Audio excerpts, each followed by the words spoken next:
আসসালামু আলাইকুম সুপ্রিয় শিক্ষার্থী। ফিনান্স ব্যাংকিং ও বিমা দ্বিতীয় পত্রের আইটি ক্লাসে আপনাদের সবাইকে জানাচ্ছি স্বাগতম। আজকে আমরা লেকচার 5-এ যেটা দেখেছি সেটাই দেখব, কিন্তু এলাবোরেটলি, মানে একটু এলাবোরেট করে দেখব আর কি। তো আমরা লেকচার 5-এ দেখেছি ঋণের দলিল, যে ঋণের দলিলে যে সকল আইটেমগুলো ছিল ওইগুলো আমরা এবার একটু বিস্তারিত দেখব। চলুন শুরু করা যাক। আজকের আমাদের টপিকগুলো হচ্ছে চেক, বিনিময় বিল, প্রতিশ্রুতিপত্র। আমরা অলরেডি এগুলো দেখেছি, এগুলো আমরা একটু ধারণা নিয়েছি। এখন আমরা যেটা করব সেটা হলো এর ব্যাপারে আমরা বিস্তারিত আলোচনা করব, ঠিক আছে? তো প্রথমে শুরু করা যাক চেক দিয়ে। তো চেকের উদ্দেশ্য হলো চেকের ধারণা ব্যাংকের কোনো মক্কেল কর্তৃক তার ব্যাংকের প্রতি তার হিসাব হতে নির্দিষ্ট পরিমাণ একটি টাকার অঙ্ক কি চলে গেলে বা চলে যাওয়ার জন্য বা কাউকে দেওয়ার জন্য অনুমতি দেওয়া বা আদেশ দেওয়া, ঠিক আছে? তাহলে ব্যাংকের কোনো মক্কেল কর্তৃক তার ব্যাংকের প্রতি তার হিসাব হতে নির্দিষ্ট পরিমাণ টাকা কি করা, কাউকে প্রদানের আদেশ দেওয়া। আচ্ছা, তো চেকের বৈশিষ্ট্যগুলো আমরা একটু দেখে নিই। চেকের বৈশিষ্ট্যের মধ্যে প্রথমে আছে আদেশ, মানে কাউকে আদেশ প্রদান করা যে তাকে টাকাটা দিয়ে দাও, ঠিক আছে? তারপর শর্তবিহীন আদেশ, মানে কোনো ধরনের শর্ত থাকবে না, এটা হলো চেকের একটি বৈশিষ্ট্য। তারপর হলো লিখিত আদেশ। তো অবশ্যই চেকটা কি অবশ্যই লিখিত আদেশ হিসেবে পরিচিত। তারপর যেটা আছে সেটা হলো ব্যাংকের প্রতি আদেশ। হ্যাঁ, অবশ্যই যেহেতু আপনার অ্যাকাউন্ট থেকে টাকাটা চলে যাবে, এটা নির্দিষ্ট পরিমাণ টাকা চলে যাবে, তাহলে এটা কি অবশ্যই আপনাকে ব্যাংকে আদেশটা দিতে হবে, ঠিক আছে? তারপর যেটা আছে সেটা হলো স্বাক্ষর, মানে অবশ্যই আপনাকে একটা স্বাক্ষর দিতে হবে। আপনি যদি আদেশটা হয়ে থাকেন তাহলে অবশ্যই কি আপনার স্বাক্ষরটা চেকে থাকতে হবে। তারপর দেখে আসি আর কি আছে। তারপর আছে অবশ্যই চেকের তারিখটা থাকতে হবে। পক্ষসমূহ, মানে কোন পক্ষকে টাকাটা দিতে হবে, ঠিক আছে? তাকে কি অবশ্যই সেটা মেনশন করে দিতে হবে। তারপর কথায় ও অঙ্কে টাকার পরিমাণটা লিখতে হবে অবশ্যই, যেমন 10 টাকা অনলি, ঠিক আছে? তো আপনি এটা এইভাবে লিখতে পারবেন। আপনি যেটা লিখতে হবে সেটা হলো 10 টাকা অনলি, আর এটাকে আমি এটা কথাই লিখছি না, তারপর টাকা কি এইভাবে লিখতে হবে। তো এটা কি আমরা অবশ্যই টাকাটা কি লেখায় থাকতে হবে এবং অঙ্কের দেওয়া থাকতে হবে। তারপর চাওয়া মাত্র পরিশোধ, মানে যখনই টাকাটা আপনার সব কিছু রিকোয়ারমেন্ট ফুলফিল করছে তখন কি সেটা চাওয়ার সাথে সাথে আপনাকে কী করতে হবে, পরিশোধ করতে হবে। এটা হলো চেকের কাজ। তারপর নির্দিষ্ট পরিমাণ অর্থ পরিশোধ। হ্যাঁ, আমরা যখন যে বিনিময় বিলে দেখেছিলাম না, বিনিময় অঙ্গীকারপত্রে দেখেছিলাম না, যে বললো যে 3,000 টাকা অথবা 5,000 টাকা দিতে, এরকম না, নির্দিষ্ট পরিমাণ অর্থ থাকতে হবে, আইদার 3,000 টাকা আর 5,000 টাকা, মানে যে কোনো একটা নির্দিষ্ট পরিমাণ অর্থ দিতে হবে। তারপর অনুমোদিত ব্যক্তিকে টাকা প্রদান, মানে যে ব্যক্তিকে অনুমোদিত করা হবে সেই ব্যক্তিকেই টাকা প্রদান করা। তারপর বিহিত মুদ্রায় টাকা পরিশোধ। অবশ্যই কি বিহিত মুদ্রা বলতে বুঝে যেটা কি প্রচলন আছে সেই মুদ্রায় প্রদান করা। তারপর চেক কাটার বাধ্যবাধকতা, চেকটা পরিশোধ হলে সেটা কেটে ফেলতে হয়, সেটা কেটে ফেলে কি করে, বা এটা হলো একটা বাধ্যবাধকতা। তারপর উপস্থাপন, মানে চেক উপস্থাপন করা ছাড়া কি আপনি টাকাটা পাবেন না। আচ্ছা, তো আশা করি আপনারা এই বিষয়গুলো বুঝতে পেরেছেন। এইগুলো সবগুলোই কি একটা চেকের মধ্যে থেকে থাকে। তারপর আমরা যা দেখছি সেটা হলো পক্ষ, আদিষ্ট এবং ব্যাংক। আপনাদের মাঝে একটা কোশ্চেন আসতেই পারে স্বাভাবিক, যে ভাইয়া আপনি তো লেকচার 5-এ আদিষ্ট বলেই চলে গেছেন, কিন্তু সেটা তো ডিসক্রাইব করেন নেই। সেই ডিসক্রাইবের জন্য আমাদের এই লেকচারটা, মানে 6ষ্ঠ অধ্যায়। তো 6ষ্ঠ অধ্যায়ে আমরা দেখতে পাচ্ছি আদেশটা। তো আদেশটা এখানে বলেছে যে চেকের আদেশটাকে চেক প্রস্তুতকারক ও বলা হয়। এর মাধ্যমে ব্যাংকের আমানতকারী নির্দিষ্ট পরিমাণ টাকা চেকের বাহক বা নির্দিষ্ট কোনো ব্যক্তিকে প্রদান করার জন্য তার ব্যাংককে আদেশ প্রদান করে। তো আমরা বুঝতে পারি যে লোকটা আদেশ প্রদান করলো তিনি আদেশটা। আচ্ছা, তাহলে যে লোকটা আদেশ প্রদান করলো তিনি আদেশটা। তারপর আদিষ্ট হলো চেকের দ্বিতীয় পক্ষ। আদিষ্ট বলতে তাকেই বোঝানো হয় যার উপর অর্থ পরিশোধের জন্য চেকের মাধ্যমে আদেশ প্রদান করা হয়। তা আমরা কি বুঝতে পারছি, যে যে যার মাধ্যমে কি যার অ্যাকাউন্ট থেকে টাকাটা চলে যাবে, তার মানে হলো আদিষ্ট বলতে তাকেই বোঝানো হয় যার উপর অর্থ পরিশোধের জন্য চেকের মাধ্যমে আদেশ প্রদান করা হয়েছে, মানে যার অ্যাকাউন্ট থেকে টাকাটা চলে যাবে সে হলো আদিষ্ট। আচ্ছা, তারপরের ভদ্রলোক হলো গ্রাহক।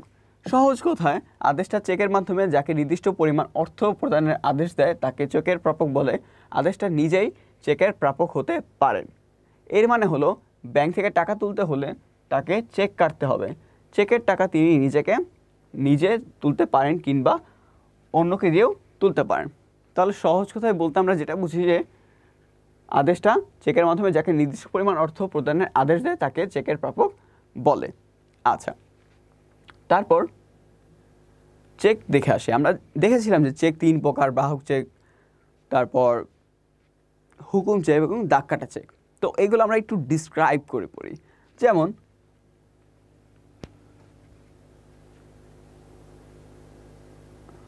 আচ্ছা, তো এখানে আমরা বিস্তারিত যদি বাহক চেক দেখি, তো বাহক চেকে প্রথমে কি বলা হয়েছে?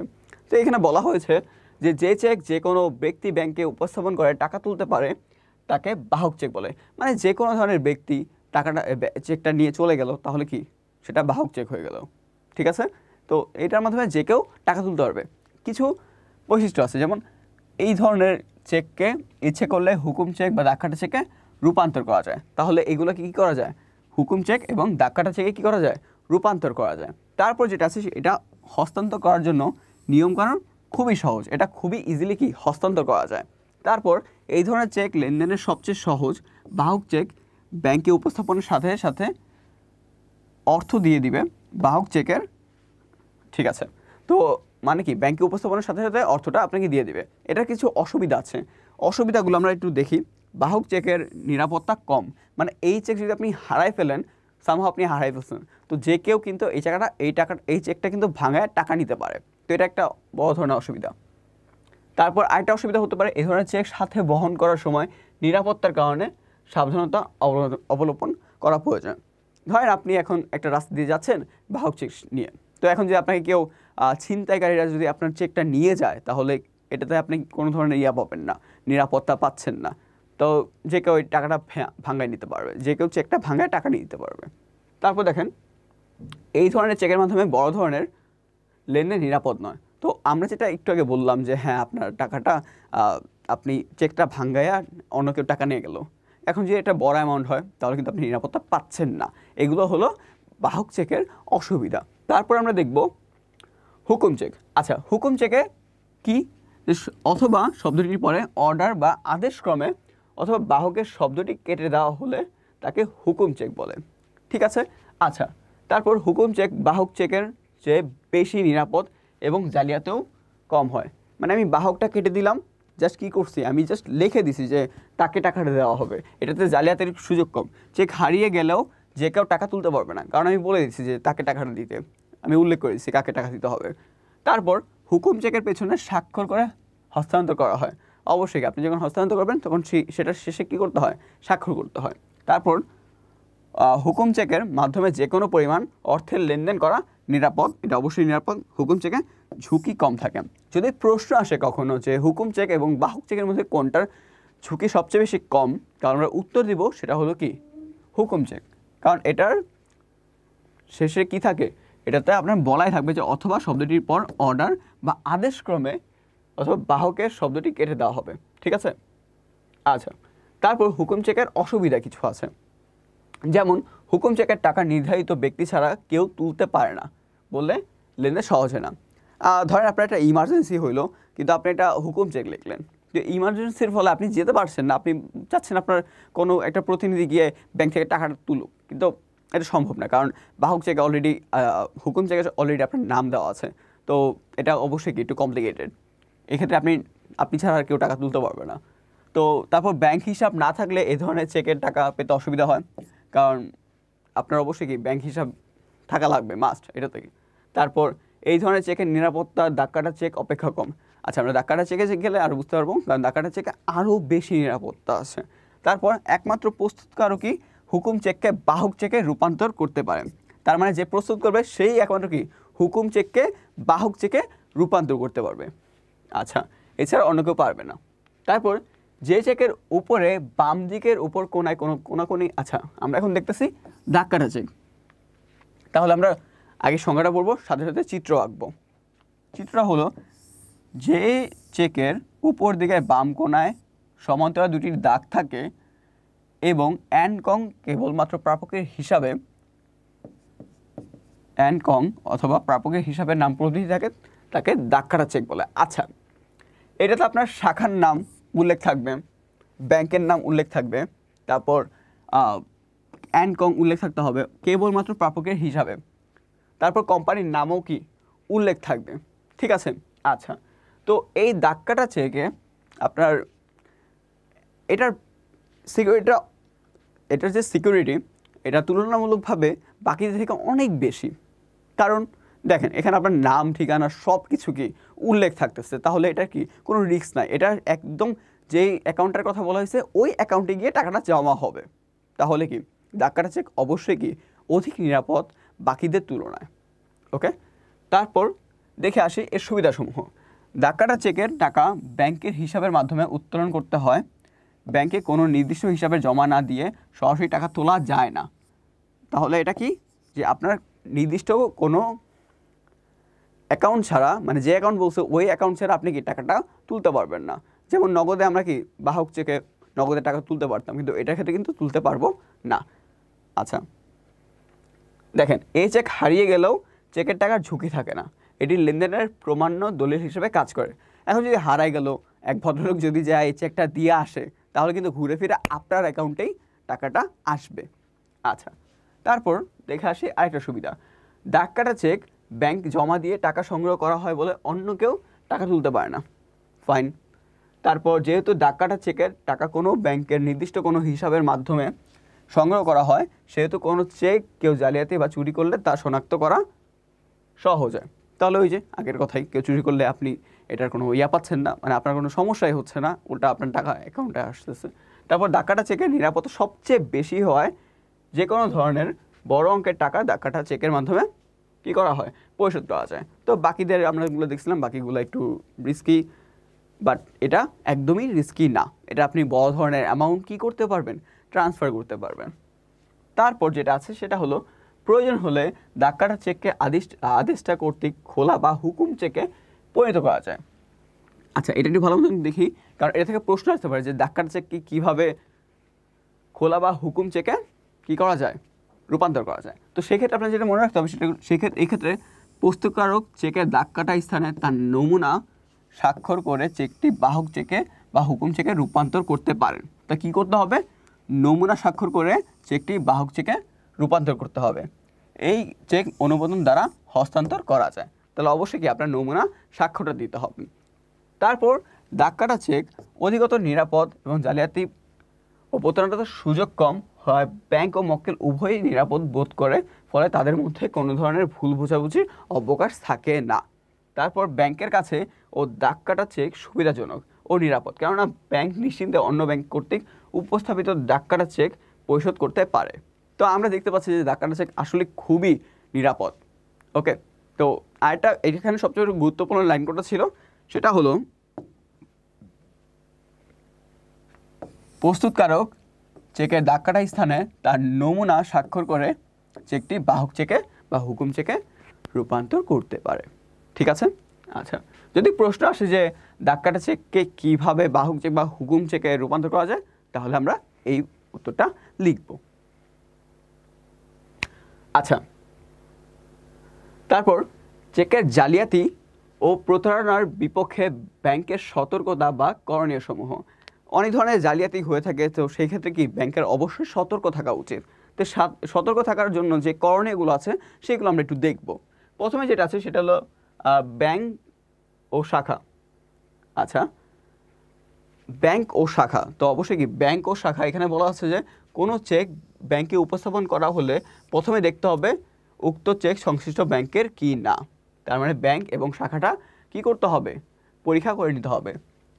এগুলো কি এগুলো হলো সতর্কতা যেগুলো অবলম্বন করা উচিত। তারপর যেটা আছে সেটা হলো স্বাক্ষর পরীক্ষা। অবশ্যই কি স্বাক্ষরটা পরীক্ষা করে দেখতে হবে, কারণ ভুলভাল স্বাক্ষর অথবা অন্য কেউ জালিয়াতির মাধ্যমে যদি স্বাক্ষর দিয়ে থাকে তাহলে কিন্তু টাকাটা আপনার চেকটা কিন্তু ভাঙানো সম্ভব না। তো চেক যখন ভাঙানো হয় তখন অবশ্যই কি স্বাক্ষর পরীক্ষা করে নিতে হয়, কারণ অনেক সময় স্বাক্ষর নকলও করা হয়।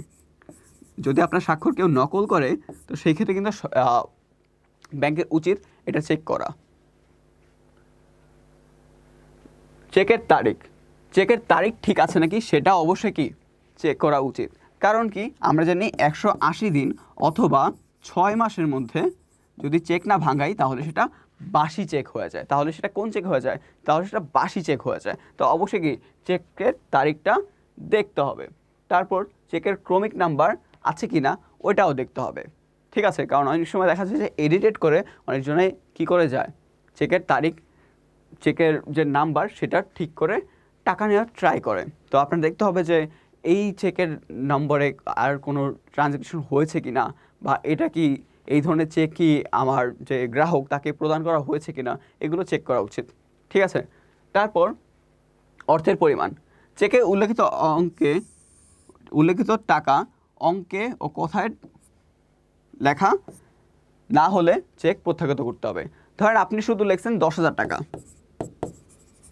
কিন্তু এটা কথায় লেখেন নাই, 10,000 অনলি লেখেন নাই, ঠিক আছে? তো সেক্ষেত্রে কিন্তু আপনার চেকটা প্রত্যাখ্যাত হবে। তারপর চেকের পরিবর্তন, চেকে কোনো ধরনের পরিবর্তন যেমন তারিখ পরিবর্তন বা কোনো ধরনের কাটাকাটি হলে কিন্তু আপনার কি চেকটা প্রত্যাখ্যাত হবে, ঠিক আছে?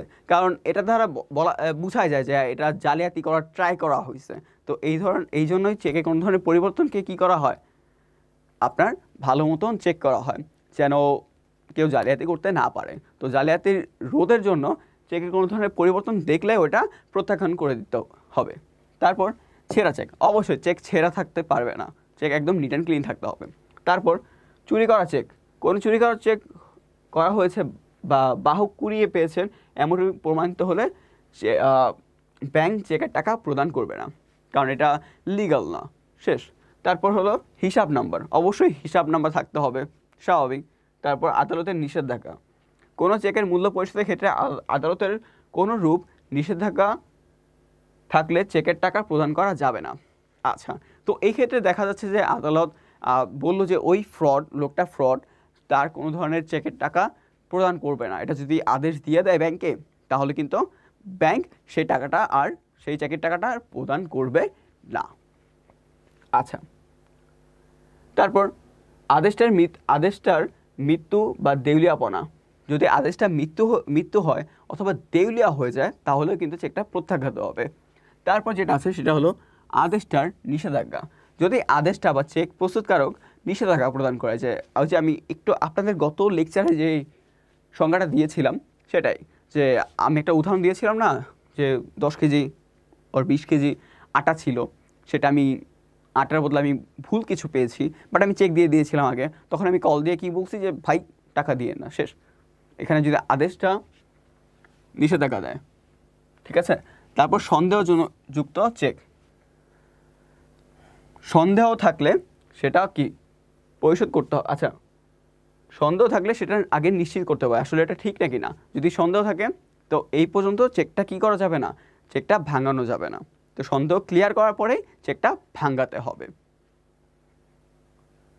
আচ্ছা, তো এগুলো ছিল আমার যেগুলো কি অবশ্যই খেয়াল রাখা উচিত। আচ্ছা, এবার আমরা দেখব চেক প্রত্যাখ্যান বা চেক অমর্যাদাকরণ। আচ্ছা, চেক প্রত্যাখ্যান বলতে বোঝায় যে আপনার ডিসঅনার করা, যে চেকটা আমি টাকা পে করলাম না, চেকটা আমি ফেরত দিয়ে দিলাম। তো সেই ক্ষেত্রে কারণগুলো কী কী হতে পারে? আদেশটার পর্যাপ্ত অর্থ ব্যাংকে জমা না থাকলে, মানে NSF মানে নন সাফিসিয়েন্ট ফান্ড হলে, তারপর চেক প্রস্তুতকারকের স্বাক্ষর না থাকলে, তারপর হিসাব নম্বর না থাকলে, এগুলো আমরা গত লেকচারে পড়েছি, আমরা জাস্ট একটু রিকল করছি। তারপর তারিখ না থাকলে বা 6 মাসের বেশি হয়ে গেলে বা অগ্রিম তারিখ হলে চেকের টাকা প্রদান করা যায় না। চেকে কথায় বা অঙ্কে টাকার পরিমাণ গরমিল থাকলে চেক প্রত্যাখ্যান হয়ে যাবে। তারপর হুকুম চেকে ব্যক্তির নাম উল্লেখ না থাকলে বা যে নাম উল্লেখ আছে তার সাথে চেকের উপস্থাপক ব্যক্তির এক না হলে চেক প্রত্যাখ্যান করা হয়। তারপর চেকে কোনো প্রকার কাটাকাটি হলে চেক প্রত্যাখ্যাত হয়। তারপর চেকে ওভার রাইটিং বলতে বুঝছি যে আপনি এটার এই যে আমি যেটা করতেছি এখন এটাই হলো ওভার রাইটিং। ঠিক আছে, এই ধরনের কার্যকলাপ দেখলে চেকটা অবশ্যই কি প্রত্যাখ্যাত হবে। তারপর আমরা দেখেছি আগে যে চেকে আদেশটার মৃত্যু হলে, তারপর আমানতকারী বা আদালতের নিষেধাজ্ঞা থাকলে, আমরা এটা জানি যে আদালতের নিষেধাজ্ঞা কী হতে পারে, গার্নিশ অর্ডার হতে পারে, স্বাভাবিক। তারপর হিসাব কোনো কারণে বন্ধ থাকলে, তো হিসাব আমার 6 মাস ধরে বন্ধ বা একটা সময় ধরে বন্ধ, তো হুট করে টাকার জন্য আসলে এটা কিন্তু চেকটা প্রত্যাখ্যাত হয়ে যাবে। তারপর যেটা আছে সেটা হলো চেক ছেঁড়া বা অস্পষ্ট হলে ফাইন। আমরা জানি এটা কোনো প্রতিষ্ঠানের ক্ষেত্রে প্রাতিষ্ঠানিক চেকদাতার অফিসিয়াল সিল না থাকলে, তো প্রাতিষ্ঠানিক অফিসিয়াল যে সিলটা থাকে ওইটা কিন্তু দেওয়া নাই, তো এই সিলটার জন্য কি করতে হবে, এই সিলটা যদি না থাকে তাহলে চেকটা অবশ্যই প্রত্যাখ্যাত হবে। তো আর এই যদি আপনি এটা অনার করতে চান, চেকটা যদি আপনি অনার করতে চান তাহলে অবশ্যই কি ওই প্রতিষ্ঠানের সিলটা লাগবে। আচ্ছা আচ্ছা, তো এবার আমরা যেহেতু একটু পড়লাম এই ব্যাপারগুলো, চেকের ব্যাপারগুলো, কোন চেক কোন ধরনের, আদেশটা কি করলে কি হয়, তারপর চেকের যে আমার প্রত্যাখ্যান হওয়ার বিষয় বা কোন ব্যাপারগুলো আমার মাথায় রাখতে হবে, এগুলো যে আমরা দেখলাম, আশা করি এখন আমরা যেটা পড়বো এখন আমরা যে প্রশ্নগুলো উত্তর দিব আশা করি আপনাদের বেশি সময় লাগবে না, আপনারা প্রশ্নটা পড়লে উত্তরটার সাথে বলতে পারবেন। তো এখানে প্রথম যে প্রশ্নটা আছে সেটা হলো যে চেকের পক্ষ কয়টি। আমরা পড়লাম যে চেকের পক্ষ 3টি, আদেশটা, আদিষ্ট আর প্রাপক। তারপর ব্যাংকের প্রতি গ্রাহকের লিখিত আদেশকে কী বলে, চেক বলে। তো আমরা আশা করি উত্তরটা পেরেছি সবাই। আচ্ছা, তো নেক্সট আমরা দেখি কি আছে। নেক্সট আছে বিনিময় বিল বা বিল অফ এক্সচেঞ্জ। আচ্ছা, বিনিময় বিলটা হলো আমরা সবাই জানি যে এটা এক ধরনের হস্তান্তরযোগ্য বিল, যেটা কি একজন থেকে আরেকজনের কাছে কি করা যায়, হস্তান্তর করা যায়। তো প্রথমে আমরা দেখে নিই যে সালটা কত ছিল, সালটা ছিল 1881 সালের নেগোশিয়েবল ইনস্ট্রুমেন্ট অ্যাক্টের 13 ধারা অনুসারে যে 3টি হস্তান্তরযোগ্য দলিল রয়েছে তন্মধ্যে বিনিময় বিল হলো বিশেষ গুরুত্বপূর্ণ।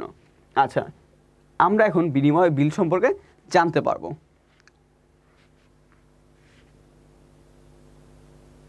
আচ্ছা, এখানে কিছু লেখা আছে, কথা লেখা আছে, আমরা একটু পড়ে নিই কি লেখা আছে।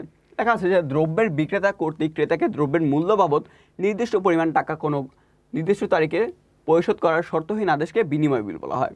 আচ্ছা দেখেন, এখানে সহজভাবে দ্রব্যের বিক্রেতা কর্তৃক ক্রেতাকে দ্রব্যের মূল্য বাবদ নির্দিষ্ট পরিমাণ টাকা কোনো নির্দিষ্ট তারিখে পরিশোধ করার শর্তহীন আদেশকে বিনিময় বিল। মানে আমার কি একটা নির্দিষ্ট তারিখে আমি টাকাটা পে করে দেবো, এটাই হলো বিনিময় বিল। ঠিক আছে। আচ্ছা, তারপর দ্রব্যের বিক্রেতা কর্তৃক ক্রেতাকে দ্রব্যের মূল্য বাবদ নির্দিষ্ট পরিমাণ টাকা কোনো নির্দিষ্ট তারিখে পরিশোধ করার শর্তহীন আদেশকে বিনিময় বিল বলা হয়। লাইনটা 2বার এসে পড়েছে, বাট কথা কি দুইটা একই লেখা। ঠিক আছে। আচ্ছা, ভৌগোলিক অবস্থান ভিত্তিতে বিলের শ্রেণীবিভাগ করা হয়েছে 2টি, এটা হলো অভ্যন্তরীণ, এটা হলো বৈদেশিক বিনিময়। যদি আপনার, আচ্ছা আমরা একটু এলাবোরেটলি পড়তেছি, তার আগে আমি একটু ডিটেলস দিয়ে দিই। যদি এই বিনিময় বিলটা দেশের মধ্যে হয়ে থাকে তাহলে কি সেটা অভ্যন্তরীণ, আর যদি বাহিরের সাথে হয়ে থাকে বা বাহিরের যদি আমার সেলারের সাথে হয়ে থাকে তাহলে সেটা কি, সেটা হলো আমার বৈদেশিক। এই যে এখানে বলা আছে যে অভ্যন্তরীণ বিনিময় বিল হলো যে বিল একই দেশের অভ্যন্তরীণ প্রস্তুত করা হয় এবং পরিশোধ করা হয় তাকে বলা হয় অভ্যন্তরীণ পরিশোধ বিল, অভ্যন্তরীণ বিনিময় বিল। তাহলে এটার কন্ডিশন কি, যে অভ্যন্তরীণ প্রস্তুত করা হবে এবং পরিশোধ কি অভ্যন্তরেই করা হবে। আচ্ছা, উদাহরণস্বরূপ দেওয়া আছে বাংলাদেশের ভিতরে যে কোনো বিল তৈরি করা হয় তা এই দেশের মধ্যে পরিশোধ হলে তাকে অভ্যন্তরীণ বিল বলা হয়। তারপর যেটা আছে এটা অলরেডি তোমরা আশা করি গেস করতে পারছো যে বৈদেশিক বিনিময়টা কি, বৈদেশিক বিনিময় বিলটা কি, যে বিল বিদেশের কোনো অধিবাসীর অনুকূলে প্রস্তুত করা হয় এবং সেই দেশেই স্বীকৃতি, মানে এখানে কি বলা হয়েছে অধিবাসীর অনুকূলে, তাই না? তো বৈদেশিক বিল হলো কি অধিবাসীর অনুকূলে যে বিলটা তৈরি করা হয়। আমরা এই উদাহরণটা দেখলে বুঝতে পারবো, চট্টগ্রামের রশিদ ভারতের বিমলের নামে বিল করলো, তাহলে কি এটা বর্ডার থেকে আরেকটা বর্ডার না, তাহলে সেটা অবশ্যই কি বৈদেশিক বিনিময় বিল। আচ্ছা, এক্ষেত্রে আরেকটা কি হলো, আদেশটা এবং আদিষ্ট দুইজনে কি ভিন্ন দেশের বাসিন্দা। আচ্ছা, তো সিম্পল। তো আমাদের প্রশ্ন কি, বিনিময় বিলের পক্ষ কয়টি, উত্তর জানি আমরা 3টি, এটা তার সময় নষ্ট করতে চাচ্ছি না। তারপর তারপর যেটা আছে সেটা হলো প্রতিশ্রুতিপত্র বা প্রমিসরি নোট। তো আমরা প্রতিশ্রুতিপত্র এর আগে পড়েছি, আবারও একটু দেখে নিই কী বলা আছে। বলা আছে যে দলিলের মাধ্যমে কোনো ব্যক্তি শর্তহীনভাবে প্রতিজ্ঞা করে যে নির্দিষ্ট পরিমাণ টাকা কোনো বিশেষ তারিখে উক্ত দলিলের বাহক বা অন্য কোনো আদিষ্ট ব্যক্তিকে দেওয়া হবে। তার মানে বোঝাচ্ছে যে আমি বলছি যে নির্দিষ্ট পরিমাণ টাকা আমি আপনাকে 10,000 টাকা ওই তারিখে প্রদান করে দিব। এটা আমি কী করছি, একটা অঙ্গীকার দিচ্ছি। এর মাধ্যমে আমি কিছু টাকা, এর মাধ্যমে আমি কী করতেছি, আমি ট্রেড করতেছি বা আমি কেনা বেচা করতেছি, আমি কিনতেছি। ধরেন আমি একটা ক্যামেরা কিনলাম কার থেকে, মিস্টার বিমলের থেকে। বিমলের আমি একটা অঙ্গীকারপত্র দিয়েছি যে বিমল দেখো, তোমাকে আমি অঙ্গীকারটা লিখলাম যে ভাই আমি তোমাকে এই তারিখে এত টাকা তোমার আমি পরিশোধ করে দেবো। এটাকে বলা হয় অঙ্গীকারপত্র বা প্রমিসরি নোট। আচ্ছা, প্রতিশ্রুতিপত্র এমন একটি লিখিত দলিল যার মধ্যে দলিলতার স্বাক্ষর সহ কোনো বিশেষ ব্যক্তিকে অথবা আদিষ্ট ব্যক্তিকে বা দলিলের বাহককে নির্দিষ্ট পরিমাণ টাকা অর্থ প্রদান করার জন্য শর্তহীন প্রতিজ্ঞা থাকে। মানে আমি প্রতিশ্রুতিও করছি এবং কি প্রতিজ্ঞাও দিচ্ছি। এখানে আমার কী দরকার, এখানে আমার স্বাক্ষর দরকার, আমারও স্বাক্ষর দরকার এবং ওরও স্বাক্ষর দরকার।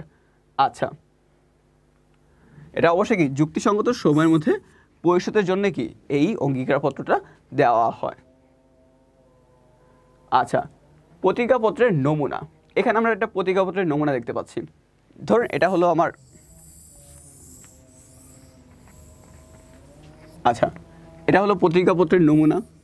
আমরা নাম লিখলাম যে এখানে হলো প্রতিজ্ঞাপত্র, এখানে দিলাম যে জায়গার নাম, এখানে তারিখ, আর আমি এখানে প্রতিজ্ঞা করতেছি যে আমি আজ হতে 3 মাস পরে মোহাম্মদ জাহিদকে অথবা তার আদিষ্ট ব্যক্তিকে 2 লক্ষ টাকা দেওয়ার প্রতিশ্রুতি দিচ্ছি।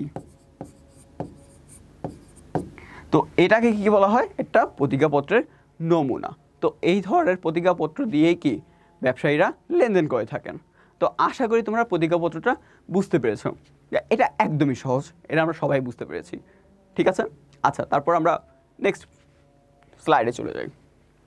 নেক্সট স্লাইডে চেক ও প্রতিশ্রুতিপত্রের মধ্যে পার্থক্য দেওয়া আছে। এটা খুবই গুরুত্বপূর্ণ, এটা তোমরা ভালো মতন পড়বে। আমি তোমাদের একটু বুঝিয়ে দিচ্ছি ওয়ান বাই ওয়ান। প্রথমে দেওয়া আছে চেক টাকা দেওয়ার জন্য ব্যাংকের উপর একটি আদেশ। তো কী বললাম, এটা হলো ব্যাংকের প্রতি একটা আদেশ চেকের টাকা দেওয়ার জন্য। কিন্তু এখানে কি বলা আছে, প্রতিশ্রুতিপত্র টাকা দেওয়ার জন্য প্রস্তুতকারীর একটি প্রতিশ্রুতি বা প্রতিজ্ঞা। একটা হলো আদেশ আর একটা হলো প্রতিশ্রুতি অথবা প্রতিজ্ঞা, এখানে একটা তফাৎ। তারপর যেটা আছে সেটা হলো ধার লেনদেনের জন্য এর ব্যবহার হয়। ধারের লেনদেনের জন্য কী ব্যবহার করা হয়, চেক। আর ঋণের লেনদেনের জন্য এটি ব্যবহার করা হয় কি, ঋণের জন্য ব্যবহার করা হয় কি আমার প্রতিশ্রুতিপত্র। তারপর 3 নম্বরে বলছে চেকের 3টি পক্ষ জড়িত, চেকদাতা, ব্যাংক ও প্রাপক। আর প্রতিশ্রুতিপত্রে 2টা, এটা হলো প্রস্তুতকারী এবং প্রাপক। তারপর 4 নম্বরটা বলছে চেকদাতা কর্তৃক তার ব্যাংকের উপর চেক কাটা হয়। তারপর প্রতিশ্রুতিপত্র তৈরি করে প্রস্তুতকারক এটিকে পাওনাদারের নিকট পাঠিয়ে দেয়। আচ্ছা, তো চেকদাতা কর্তৃক কি ব্যাংককে আদেশ দেওয়া হয়, আর প্রতিশ্রুতিপত্র তৈরি করা হয় প্রস্তুতকারক, যে প্রস্তুত করে তার দ্বারা, এবং সেটা তার পাওনাদারকে পাঠিয়ে দেওয়া হয় কি হিসাবে, প্রতিজ্ঞা হিসাবে। তারপর চেকের টাকা চাওয়া মাত্র ব্যাংক পরিশোধ করতে হয়। প্রস্তুতকারীর চাহিদা মাত্র টাকা নাও দিতে পারে যদি সে এইরূপ প্রতিজ্ঞা না করে। যদি প্রতিজ্ঞা করা না থাকে তাহলে অবশ্যই কি চাওয়া মাত্র টাকা দিবে না, কিসের ক্ষেত্রে, প্রতিশ্রুতিপত্রের ক্ষেত্রে। বাট চেকের ক্ষেত্রে চাহিদা মাত্রই কি টাকাটা পে করতে হবে। দেখো আমি তোমাদের এভাবে বলতেছি, তোমাদের আশা করি মনে থাকবে, তোমাদের বেশি কষ্ট করতে হবে না এই ব্যাপারে, ঠিক আছে। তোমরা একটু মনোযোগ দিয়ে শুনো, দ্যাটস এনাফ। তারপর পরিশোধের জন্য চেক ব্যাংকে হাজির করতে হবে। অবশ্যই পরিশোধের জন্য তোমার চেকটা অবশ্যই কি হাজির করতে হবে, এছাড়া কি সম্ভব, কখনোই না। তারপর নির্দিষ্ট জায়গায় পরিশোধ করার কথা না থাকলে এটি পরিশোধের জন্য হাজির করতে হয় না। যদি পরিশোধের কথা না থাকে, যদি তোমার পরিশোধ করার কথা না থাকলে এটি পরিশোধের জন্য কি করা হয় না, এটি পরিশোধের জন্য হাজির করতে হয় না। আচ্ছা, তারপর চেক প্রত্যাখ্যান করা হলে চেকদাতা দায়ী হয়। আচ্ছা, প্রস্তুতকারী সব কিছুর জন্য দায়ী থাকে। তো এখানে কে দায়ী, এখানে হলো চেকদাতা দায়ী, আর এখানে দায়ী হলো প্রস্তুতকারী। তো সর্বশেষ না 8 নম্বরটা যেটা আছে সেটা হলো চেককে স্ট্যাম্প ডিউটির দরকার হয় না। চেকে কি স্ট্যাম্প ডিউটির দরকার হয় না, বাট প্রতিশ্রুতিপত্রের মধ্যে মূল্যভিত্তিক স্ট্যাম্প ডিউটি পড়েছে। ঠিক আছে, তো আশা করি তোমরা এটা বুঝতে পেরেছো। আচ্ছা, তো এই 8টা যে পার্থক্য আছে এটা তোমাদের কাজ হলো তোমরা এটা খাতায় লিখবে এবং একটু রিভাইজ দিবে, কারণ অলরেডি আমরা ডিসকাস করেছি এবং এতে তোমাদের মুখস্থ হয়ে যাওয়ার কথা। ঠিক আছে, তারপর একটা সৃজনশীল প্রশ্ন আছে। তো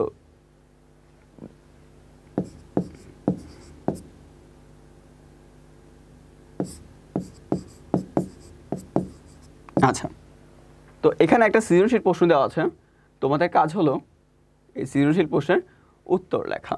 তো তোমরা একটু দেখে নাও পুরোটা প্রশ্ন।